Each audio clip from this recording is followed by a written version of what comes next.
Oh my, I still can't believe we lost 7-0. Like, I know we lost, but seven goals. And when I really look into that game, Liverpool only had an XG of 2.64, I think, only 2.64.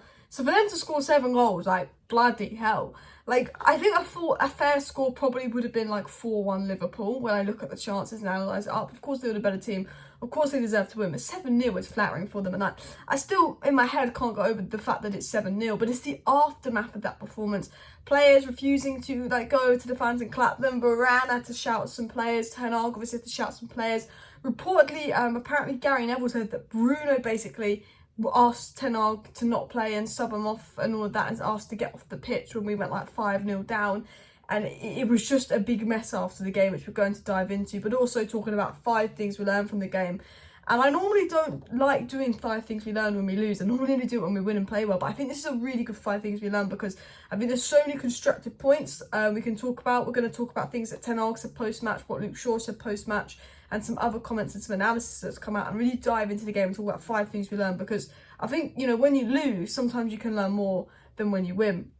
And before I even get into the 5 things we learned, I really want to talk about what Ten Hag came out and said, because this is interesting. He said this before the game, and it really, I sit here now and I go, the players did not listen to Ten Hag. So before the game, Ten Hag said this: "The mind is one of the deciding factors. We know that we have to play our best level to get the right results there. Character makes the difference. The most resilient and the bravest will win the game." So before the game, he's saying whoever's the most resilient, whoever's got the most character, whoever's the most bravest will win. He was absolutely spot on.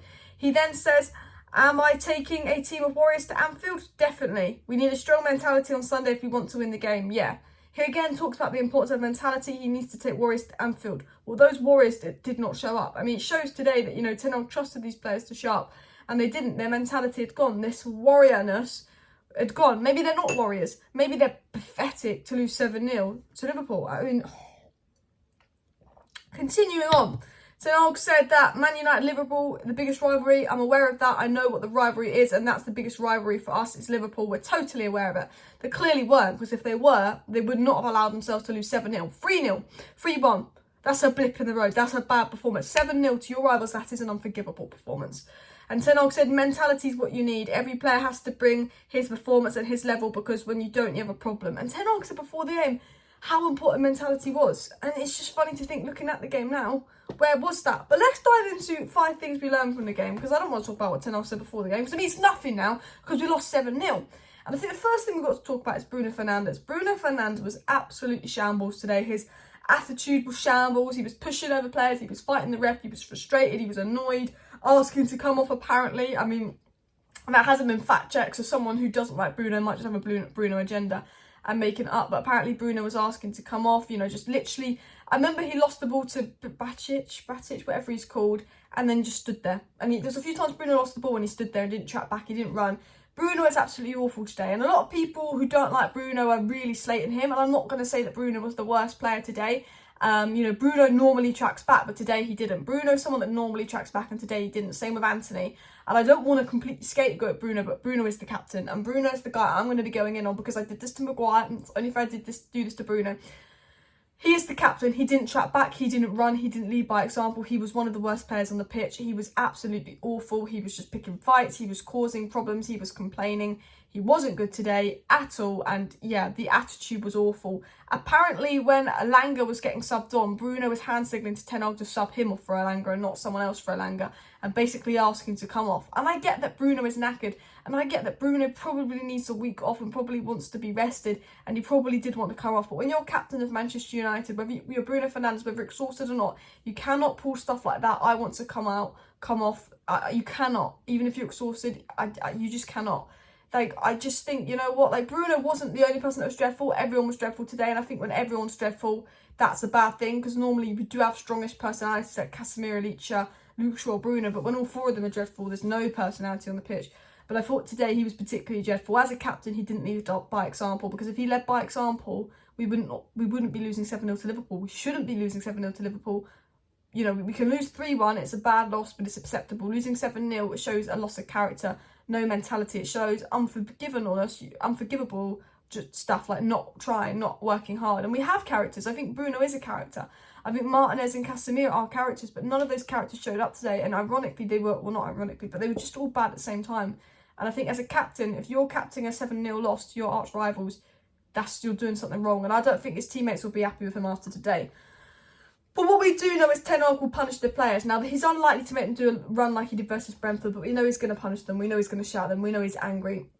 And we know this because Luke Shaw said it's not going to be easy watching this back, but Ten Hag is going to make us watch it back and show us what we need to learn from this embarrassment. And Ten Hag then said after the game, the players didn't cooperate together anymore. They didn't fulfil their jobs. Ten Hag said many things made me angry. To concede so easily goals is definitely one of them. That's what he said to Laurie Whitwell. But he said the second half is unprofessional. That is not Manchester United. He says that is not a Manchester United of last week.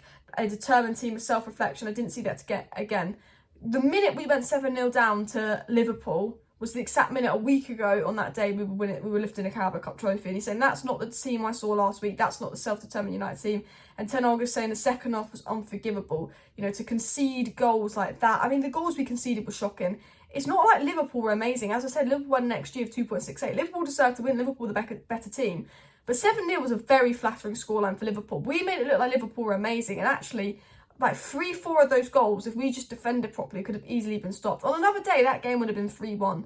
That, even with that performance, that game would have been 3-1 because it was just how bad our defending was. I mean, some of the goals, there was just lucky deflections. I mean, they had 2 or 3 goals, but it just came off our player and fell into Salah or fell into Nunes. Like, they were very lucky.